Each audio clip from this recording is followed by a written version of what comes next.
Perkenalkan, nama saya Nur Rahman Ali, saya mahasiswa Bimbingan Konseling Universitas IFET Semarang semester 6. Saya di sini berperan sebagai konselor. Perkenalkan, nama saya Kusmo Khatimah Muhammad.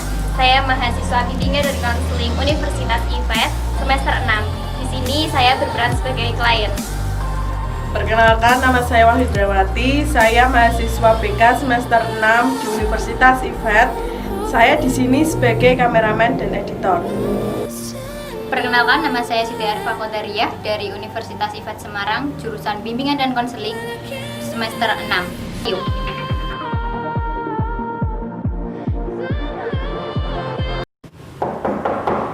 Assalamualaikum. Waalaikumsalam.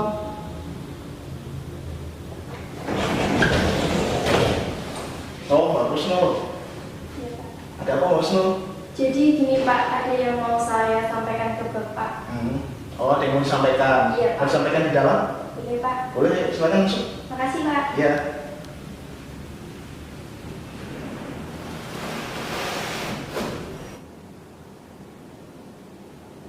Ya. Jadi bagus Nur dari mana nih? Dari kos Pak. Oh, dari kos. Iya. Ya udah, duduk dulu silakan. Makasih Pak. Iya.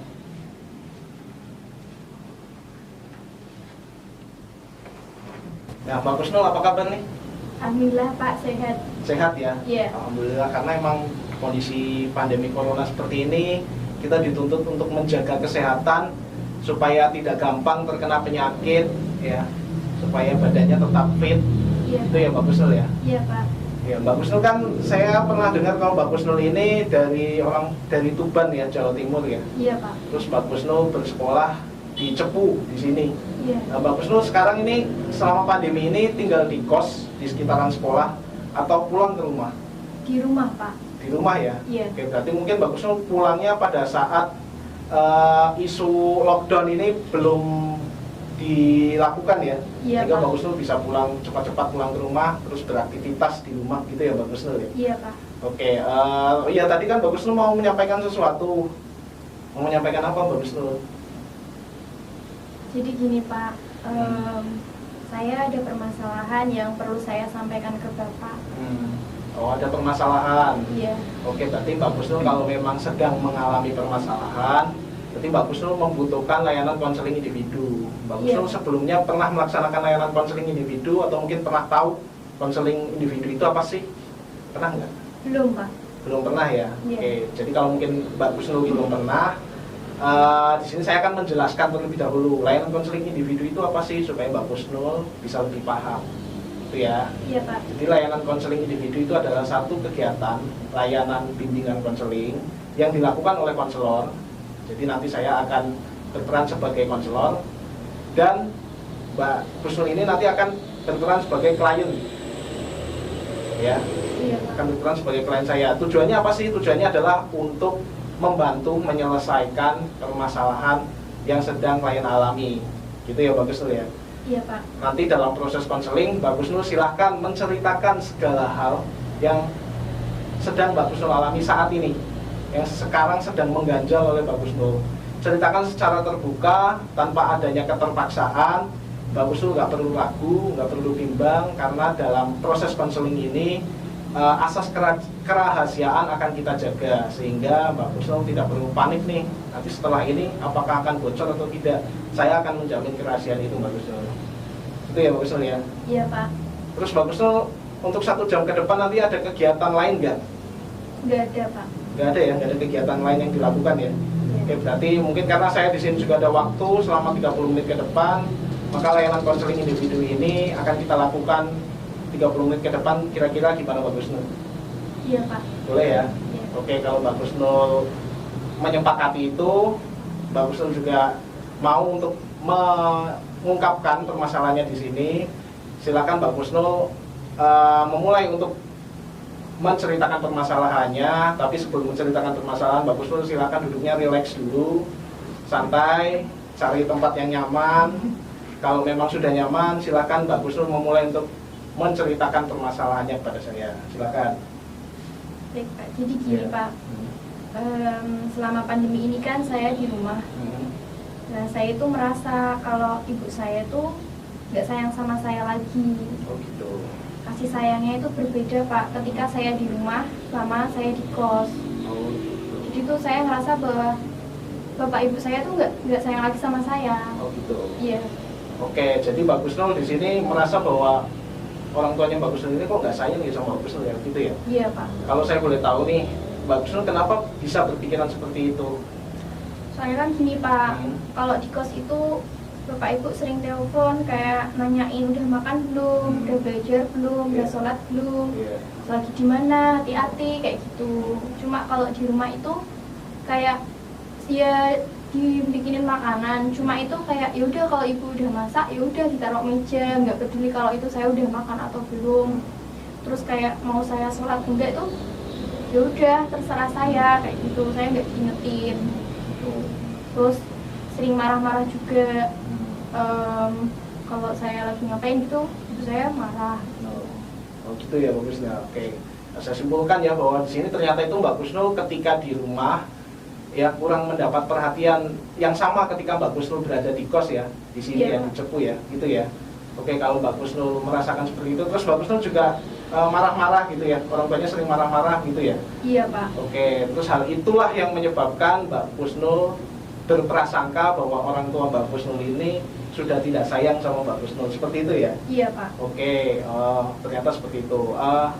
Saya mau tanya nih, terus yang Mbak Gusnul lakukan itu apa? Ketika Mbak Gusnul kok merasa tidak disayang sama orang tua, akhirnya perlakuan Mbak Gusnul seperti apa kepada orang tua? Ya saya kan ngerasa kalau ibu saya nggak sengaja sama saya Pak. Iya. Jadi setiap saya disuruh atau dibilangin sama ibu saya tuh saya bantah, bangkang kayak gitu Pak. Saya Oke. kayak lebih berani sama orang tua gitu, Oh. karena saya ngerasa ya ibu saya udah nggak sayang lagi sama saya gitu.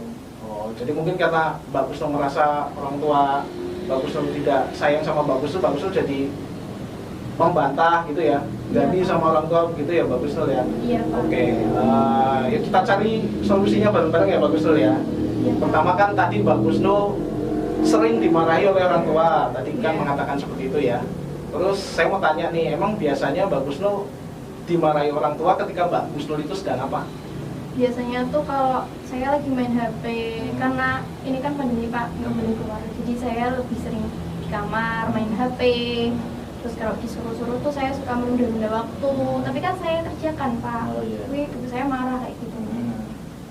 Oh gitu ya. Jadi Mbak Gusnul intinya kalau dimarahi, kalau misalkan Mbak Gusnul memang sedang malas-malasan di rumah gitu ya Mbak Gusnul ya? Iya Pak. Oh gitu, oke. Loh, saya mau tanya nih, bukannya kalau misalkan orang tuanya Mbak Gusnul ini ketika memarahi Mbak Gusnul, ketika Mbak Gusnul sedang malas-malasan, itu artinya orang tuanya Mbak Gusnul pengen Mbak Gusnul ini lebih rajin. Iya sih Pak. Tapi kan harusnya nggak kayak gitu. Nggak Saya kayak nggak gitu. suka aja. Oh nggak suka kalau dimarahi gitu nggak Iya. suka. Oke, sekarang saya mau tanya nih, bentar ya. Iya. Oke, sekarang coba Mbak Gusnul jelaskan kepada saya perasaan Mbak Gusnul ketika Mbak Gusnul mendapatkan omelan dari orang tua. Di sini saya ada gambar. Mbak Gusnul silakan pilih salah satu gambar yang mana yang mewakilkan perasaan Mbak Gusnul ketika Mbak Gusnul dimarahi dan tidak mendapatkan perhatian dari orang tua. Ini Pak. Ini ya. Iya. Kenapa memilih ini Mbak Gusnul?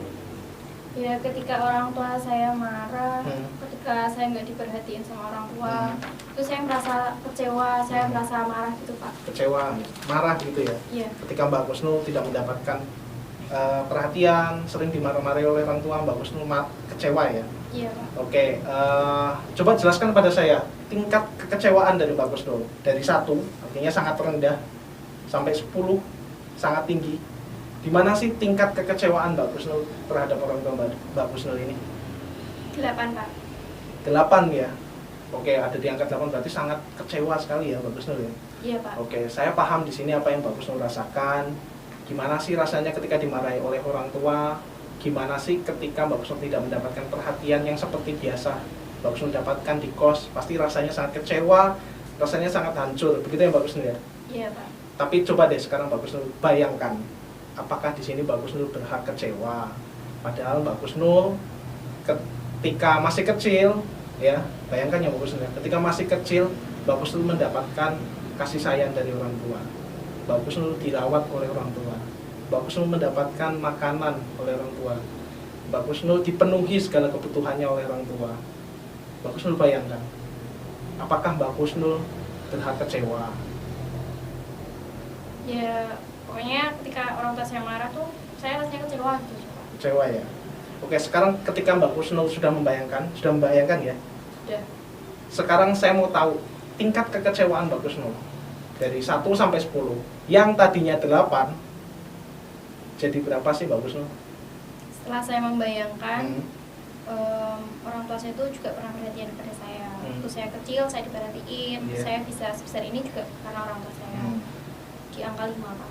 Di angka 5 ya, berarti sudah ada penurunan kekecewaan Mbak Kusnul ya. Dari yang tadinya 8 menjadi 5 ya.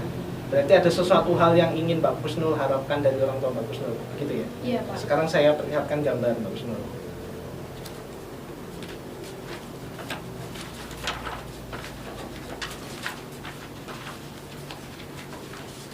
Coba deh, Mbak Kusnul, apa sih yang Mbak Kusnul harapkan dari orang tua Mbak Kusnul supaya Mbak Kusnul itu tidak kecewa terhadap orang tua Mbak Kusnul?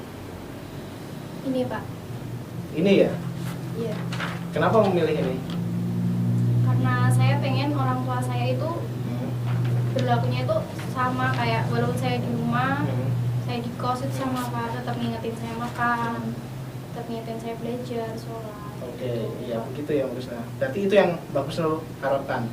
Tapi bukankah ketika orang tua Mbak Kusnul melihat Mbak Kusnul di rumah, terus Mbak Kusnul tidak ditanyai apakah sudah makan atau belum ketika di rumah, itu artinya orang tua Mbak Kusnul itu menginginkan Mbak Kusnul itu mandiri. Bukankah perilaku seperti itu artinya orang tua Mbak Kusnul itu sayang sama Mbak Kusnul? Iya sih Pak. Tapi kalau keinget orang tua saya marah ke saya tuh rasanya saya kecewa, saya marah gitu ke orang tua saya. Marah ya sama orang tua. Coba saya lihatkan. Kira-kira Mbak Kusnul pernah nggak sih mendapatkan kasih sayang seperti ini?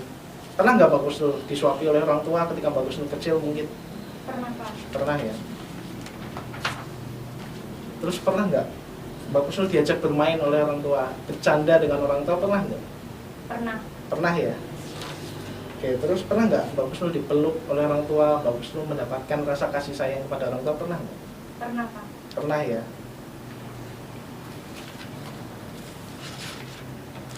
Oke, kalau Mbak Kusnul pernah, artinya orang tua Mbak Kusnul sayang dong sama Mbak Kusnul.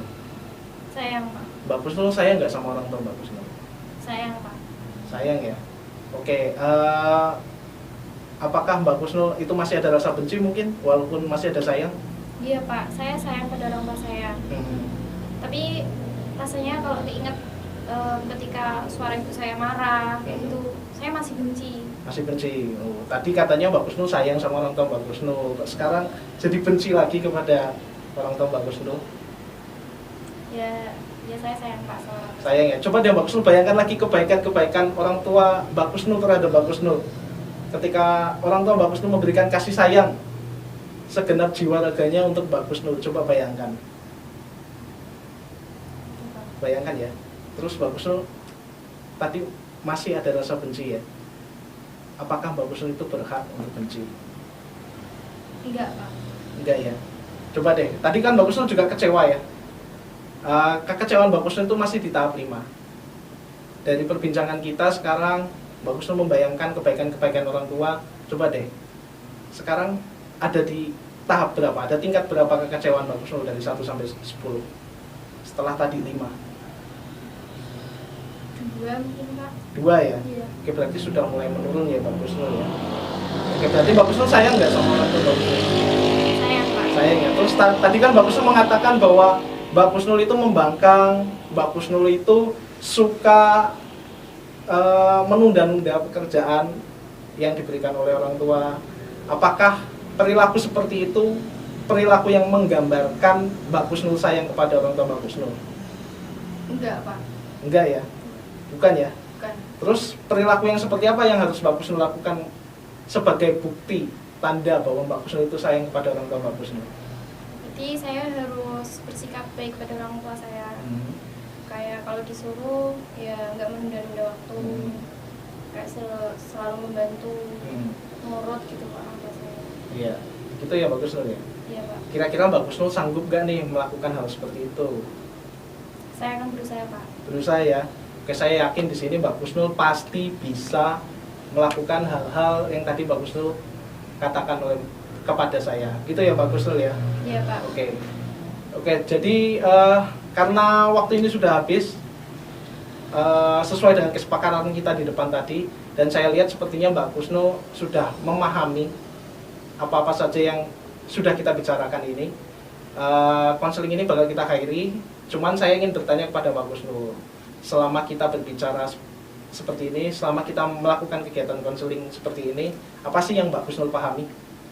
Ya, saya paham kalau orang tua saya itu bersikap seperti itu demi saya, bukan karena orang tua saya nggak sayang lagi sama saya, tapi buat kebaikan saya sendiri. Ya, saya lebih mandiri. Oke, jadi di sini paham ya, Mbak Kusnul. Maksud dari orang tua Mbak Kusnul ini apa sih? Kenapa sih perhatiannya kurang pada saya? Oh, ternyata karena menginginkan saya mandiri. Oh, kenapa sih marah-marah? Karena saya dituntut untuk lebih baik lagi. Gitu ya Mbak Kusnul ya? Iya Pak. Terus yang Mbak Kusnul rasakan itu apa setelah kita berbicara panjang lebar, setelah kita mencari solusi dari permasalahan Mbak Kusnul, yang Mbak Kusnul rasakan sekarang apa? Ya, saya merasa lebih ya merasa saya sadar gitu Pak. Ya, gitu ya. Iya, saya merasa lebih lega. Apakah masih ada perasaan-perasaan yang mengganjal? Enggak Pak. Sudah nggak ada ya? Tapi kok ekspresinya seperti terlihat belum bahagia? Sudah Pak. Sudah ya? Sudah. Oke, terus ke depan nih yang mau Mbak Kusnul lakukan apa sih? Ya, nanti setelah sampai rumah saya akan mencoba kayak lebih giat lagi membantu orang tua saya. Terus yang terutama saya akan meminta maaf kepada orang tua saya karena selama ini sikap saya yang membangkang itu menyakiti orang tua saya. Oke, Mbak Kusnul mau meminta maaf, mau melakukan hal yang lebih baik lagi, gitu ya Mbak Kusnul ya. Oke, Ya.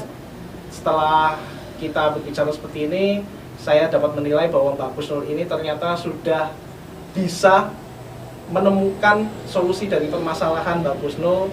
Jadi kalau Mbak Kusnul sudah tahu apa yang Mbak Kusnul lakukan, konseling ini bisa kita akhiri sekarang Mbak Kusnul. Gitu ya Mbak Kusnul ya. Iya Pak. Oke. Jadi sekarang Mbak Kusnul sudah selesai. Iya Mbak Pak. Kusnul bisa Iya. kembali beraktivitas, dan jangan lupa untuk selalu memberikan rasa kasih sayang yang tadi sudah saya katakan kepada orang tua Mbak Kusnul. Begitu ya Mbak Kusnul ya. Iya Pak. Oke. Baik Pak. Makasih Pak. Oke, yuk saya antar.